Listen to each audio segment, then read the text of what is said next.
What is up, YouTube? Groudon Empire here, back for another episode of Omega Ruby and Alpha Sapphire ranked singles. Now in today's episode, I am using a new team that has my favorite Pokemon in all the world, Raikou, and it also has Mega Altaria, which is like the main reason why I'm using this team. And we find an opponent with a rating of 1935 with a very decent rating ourselves. Now, before we continue, I want you guys to go down in the comment section, leave your MVP vote, and once you're done watching this battle, make sure to go back to the comment section and leave another comment letting us know who you thought deserved to be the MVP. So, was your prediction correct? Was it wrong? All of that jazz, and any other stuff you want to say. Now, I'm just gonna quickly take a picture of their team. I already took a screen cap. Just gonna take a picture real quick, and let's get started. Alright, so I think, okay, so Landorus looks like an amazing lead for this team because Blaziken, Garchomp, Aegislash, Gengar, I have knockoff, right? It's a focus sash Landorus, I think. No, I'm Assault Vest. Okay, I'm Assault Vest, so I can take on the ghosts. So great, awesome. And that's great and all, but then Sylveon is an issue. Now T-Flame, I can use Talonflame for the Sylveon. I can also use Ferrothorn, but like there's a Blaziken and there's an Aegislash and a Gengar. I know there's a Suicune and a Sylveon, but like Sylveon might also have Hidden Power Fire. I'm not completely sure. And there's a Blaziken, so I think that would be better to have Mega Altaria. Now I'm not sure. Like I know I don't want to bring Raikou because of the Blaziken, and I know Sylveon kills it anyway. So at this point, I'm really thinking Mega Altaria. I think I should bring Mega Altaria because it can wall Blaziken, and then it's really bulky, so it can, and it has Fire Blast, so it can probably take down the Aegislash. And it should be able to take down Suicune because like it's not like 4 times weak to Ice after Mega Evolving. And the last Pokemon Talonflame for the Sylveon also priority is priority. You can clean up with that, so that's great.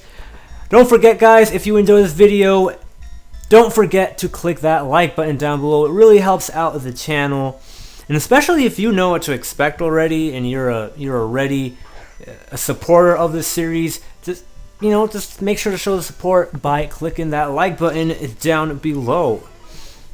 But if you're new to the channel and you don't quite know if you're gonna like this or not, just wait until after you watched enough to know that you actually like this video. If you don't like it, feel free to dislike. Now, first turn I go for the knockoff because I predicted Gengar switch.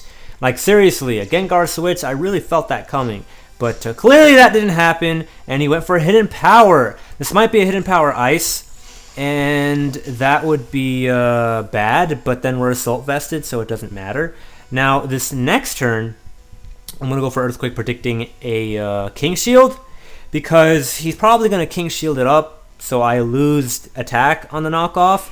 But as you guys can see, he switched out into the Gengar, which is actually pretty darn sweet. Because he probably knows I'm Assault Vested, so I probably would have ended up going for the Earthquake, predicting a King Shield. So that's good. My opponent has really high points, and I have, so clearly he knows what he's doing, or she. Now this turn, I decide to go for the knockoff because I'm basically sacking off the Landorus. At this point, I know that Talonflame should be able to deal with the Gengar, and the Aegislash, it should be. I'm not completely sure if I have Flare Blitz or not, but maybe. But yeah, I mean, I'm pretty positive Talonflame can deal 1v1 with this Gengar anyway, and then I can deal with like the rest of the team as well. Unless there's like a Suicune, but then if there's a Suicune, I can have Mega Altaria. Altaria can deal with that, right? So that's what my thought process was. I was just sacking off the Landorus. Now this turn I go out into the Talonflame. I can go for Swords Dance, but I'm just gonna go for the Brave Bird, fearing for my life the Hypnosis, or like Hypnosis, man. I do not want to get Hypnosis. I do not want to be Hypnosis Hex, alright? I don't. I really do not. So I'm just going to go for the Brave Bird. Sharp Beak boosted Brave Bird. So we should have a mighty fine time.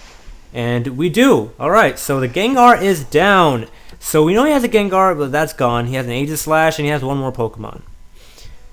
And you guys can see I don't have Flare Blitz, so that might be an issue. Don't really know, might be. Now he goes back out into the Aegislash. I don't know if his last Pokemon, I don't know what it is. But I'm just going to go for a Brave Bird. I want to go for a Brave Bird because like he's definitely going to go for the Shadow Ball this turn. But I'm not going to go into Altaria because I don't really know. Like I was looking at my speed, and I have a feeling this Aegislash is a bit speedy because it has Hidden Power Ice. So I'm just going to go for the Brave Bird. Hopefully it KOs. If it would not have KO'd, at least it's in range. This Aegislash is in range for Hyper Voice. That's what I'm hoping. And it does. Okay, so it's in range for Hyper Voice. I don't have to risk a Fire Blast miss. And I hope it doesn't KO either. Will it KO though? That's the real question. Will it KO? No, it doesn't KO. So great. So what we can do this turn is we can just go for another Brave Bird. Predicting either a Shadow Sneak or a King's Shield or a switch out into something. It doesn't matter, alright? Because that thing is in range for Hyper Voice for Mega Altaria. We're great. And he goes out into the Garchomp. So we might be able to get some good damage off on this. The bare minimum is we break the Sash, and that's all that really matters at the end of the day. Right? And awesome, great. So Hyper Voice wins the game unless Aegislash, unless this Garchomp weakens our Mega Altaria and puts it into Flash Cannon range, and then the Aegislash is faster and uses Flash Cannon and KOs us. Well, yeah, we lose the game. But otherwise, I think we have this in the bag. Well, actually, this guy probably is going to be Banded Earthquake, and if he Banded Earthquake destroys us, now he might predict, well, he goes for the Rock Slide. Now, I was going to say that he can go for Outrage. I don't want to stay on Mega Evolve for that, and obviously he went for Rock Slide in the off chance that I don't Mega Evolve.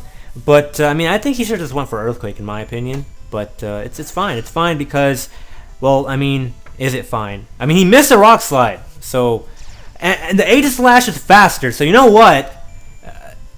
He goes for Shadow Ball, so all of this climax getting built up for no reason. I mean, it's not a climax, this is anticlimactic. Like, I thought you had Flash Cannon. So, Rock Slide miss, I mean, it probably mattered if he would have got Flinch Hacks, but I mean, if he's not going to get Flinch Hacks, it doesn't really matter because he didn't have Flash Cannon to finish me off anyway. As you guys saw how little that Shadow Ball did. So that's it for this first game. This team is really coming through. I hope you guys enjoyed it. And don't forget to click that like button if you did. This was Groudon Empire. Peace out.